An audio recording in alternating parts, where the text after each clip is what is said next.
Hi everybody, hope you're all doing well. It's Tech Tuesday and today we're going to be focusing on sound design. So let's take a look and get our basic working definition of sound design.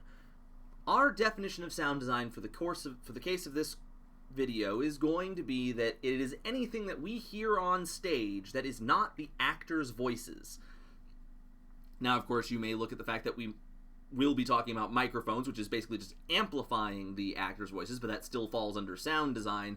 And we'll cover that at the end, and we'll talk about that distinction a little bit. But for right now, the basic definition is noise that is not being made by the actors, basically.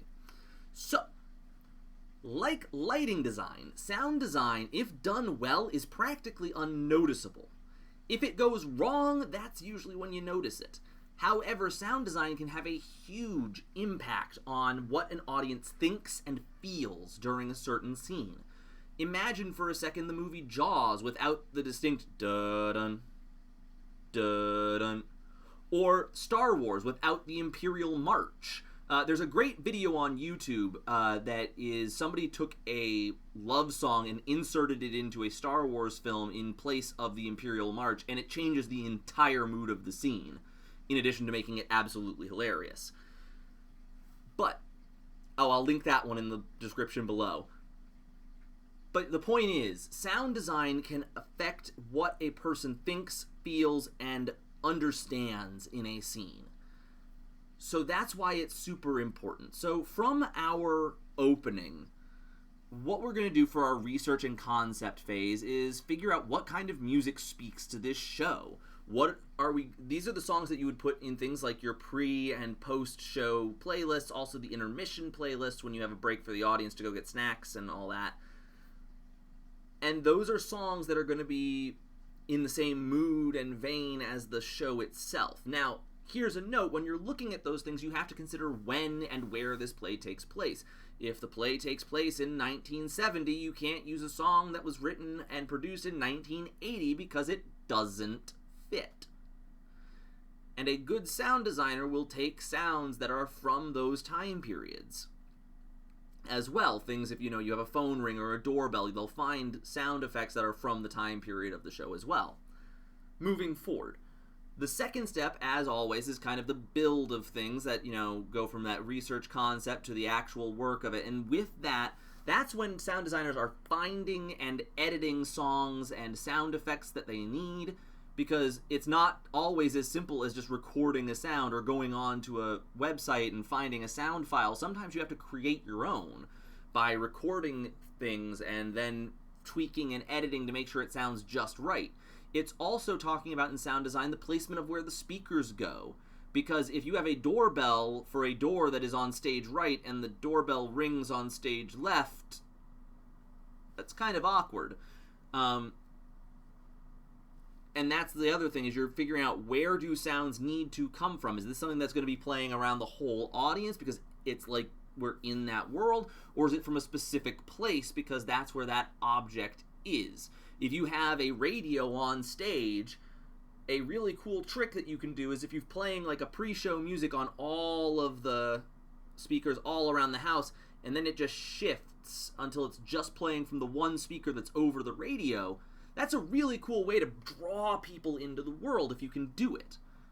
If you can't, don't try and force it, but it's a way that it's an idea that you can use. Anyway, after figuring out all the speaker placement, all of that stuff, then it's the implementation. It's programming your sound situation, whether that is creating a CD that somebody goes through or programming it into a computer program. One of the theaters I work with has a sound program that for the life of me, I can't remember what the name is right now, but you literally can just plug in the sound files and it orders it for you on a computer. It's also, again, the hanging of the sound stuff, putting the speakers up where they need to go or hiding them on the stage somewhere if that's where they need to go. It's the testing of levels, figuring out how loud something can be before it either A, is too loud, or B, is not what the director wants anymore, because maybe the director wants it to be subtle. And that's, what you do over the course of the tech stuff. Now, I talked about at the very beginning of this the idea of what happens when we're looking at microphones, because microphones are part of sound design. The equipment and all of the putting together of that is the sound designers and sound crew's job. but yet it is just the amplification of an actor's voice. Well, yes, so technically we are dealing with something that is coming out of the actor's mouth to deal with the microphone. Now, with the microphone, however, all of the rest of it is in the sound people's hands. How loud we're amplifying that sound, what we're doing in terms of, are we adding anything to it? Because you can add with a microphone and the right programming, you can add things like reverberation, echoes to somebody's voice that's speaking through a microphone. So you can do a lot to a voice. That's where all the sound design comes in. There's also, of course, the blending of it, making sure that, you're not getting that lovely shrill, shrieking sound that we call feedback. Or, you're not getting too much or too little from the amplification. And I'll give you one final little thing for anybody who's an actor or wants to be an actor who's listening to this. Microphones do not fix problems. They only amplify what they are given. A microphone is not a godsend. It does not automatically make everything better about your performance. It just makes it louder.